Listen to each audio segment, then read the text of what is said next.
ህግም ትክክለኛ ፍትህ እንዲሰጣት መንግስትም ደግሞ የገለቴን ጉዳይ በአትኩሮት አይቶ ለዚች ለሴት እንደ ሴትነቷም ትልቅ ነገር እንዲያደርግላት መልእክቴን አስተላልፋለሁ።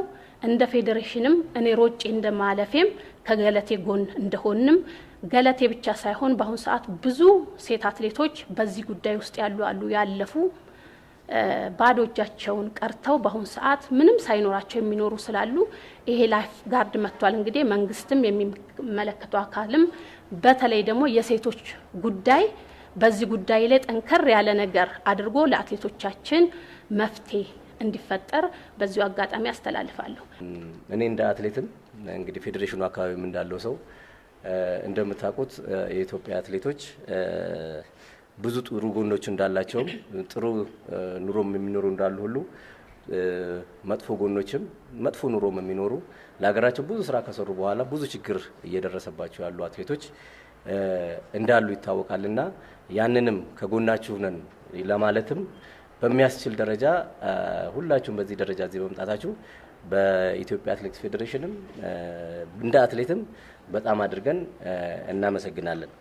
የዛሬው መግለጫችን ዋናው ዓላማ እንደምታውቁት የአትሌት ገለቴ ቡርቃ ጉዳይ ሰሞኑን ያው በሚዲያም እንደሰማችሁት በዛ ደረጃ ደርሷል።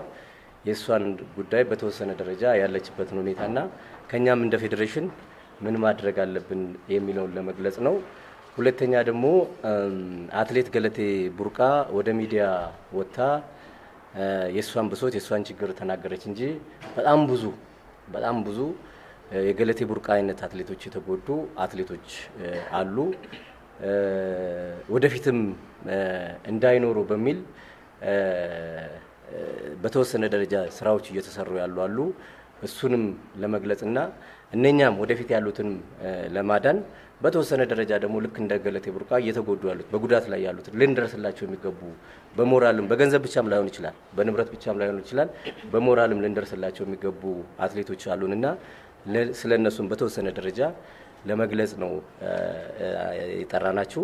በሶስተኛ ደረጃና ዋንኛው የዚህ በወርልድ አትሌቲክስ ሴፍ ጋርዲንግ የሚባል አዲስ አሰራር መጥቷል። ይህንን የትኛውም ዓለም ላይ ያሉ ፌዴሬሽኖች ተግባራዊ እንዲያደርጉና ማንኛውም ህፃናትም ሴቶችም አዋቂዎችም ያው የመሮጥ የመወዳደር መብት አላቸውና በዛ ውስጥ ችግር እንዳይገጥማቸው መወዳደር እንዲችሉ ያገኙትንም ደግሞ በአግባቡ መጠቀም እንዲችሉና በተለይ በአትሌቲክስ ስፖርቱ ላይ ከውጤት አንጻርም ትልቅ ጉዳት በዓለም ላይ እየመጣ ስለሆነ ያንን ከመከላከል አኳያ በዓለም ላይ የወጣ ህግ አለ። ያንንም ፌዴሬሽናችን እንግዲህ እኛ ከመጣና አንድ 5 ወር አካባቢ ሆኖናል። ከባለፉት 3 ወር ጀምሮ ስራን ስንሰራ ነበረ፣ ዶክመንቶች ሲዘጋጁ ነበረ። ይሄ ስራ የሚሰራው ይሄ ሴፍ ጋርዲንግ የሚቋቋመው ከባህልና ስፖርት ሚኒስቴር ጋር በጋራ ሆኖ ነው። የተለያዩ አካላቶችን አሳትፎ ነው። ከፍትህ ሚኒስቴር፣ ከህግ፣ ከፌዴራል ፖሊስ፣ ከተለያዩ ከሴቶችና ህፃናት ከተለያዩ ተቋማት ጋር ተደርጎ መንግስት በሚኒስትሮች ምክር ቤት አጸድቆ ልክ እንደ አንቲ ዶፒንግ ኤጀንሲ እንደተቋቋመው እንደዛ የሚቋቋም ኢንስቲትዩት እንዲቋቋም ወርልድ አትሌቲክስ ይፈልጋል።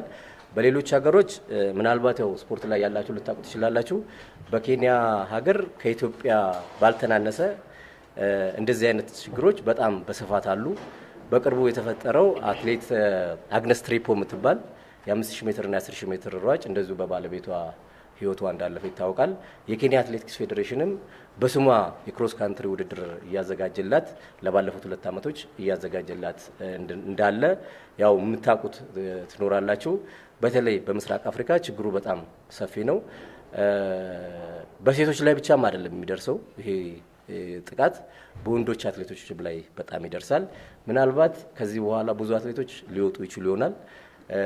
እኛም እንደ ተቋም ስላልሰራንበት ይሄ ተቋምም ስላልተቋቋመ የቅሬታ ሰሚም ቢሄዱም ቢጮሁም ሰሚም ስለሌላቸው ሁሉም አትሌቶች አንገታቸውን ሰብረው በቤታቸው ችግራቸውን ተቋቁመው ነው ያሉትና ብዙ ችግሮች እንዳሉ እንድትገነዘቡ ያስፈልጋል። ይሄን ችግር ደግሞ የምንወጣው አትሌቶቻችን ከዚህ ችግር የሚድኑት ውጤታቸውም ጥሩ የሚሆነው የህዝቡም የሚዲያም የመንግስትም ድጋፍ ሲኖር ነውና ይሄ በውጤት ላይም በሀገር ክብር ላይም በተለያዩ ነገሮች ላይ ትልቅ ተጽዕኖ እያሳደረ ያለ ነገር ነው።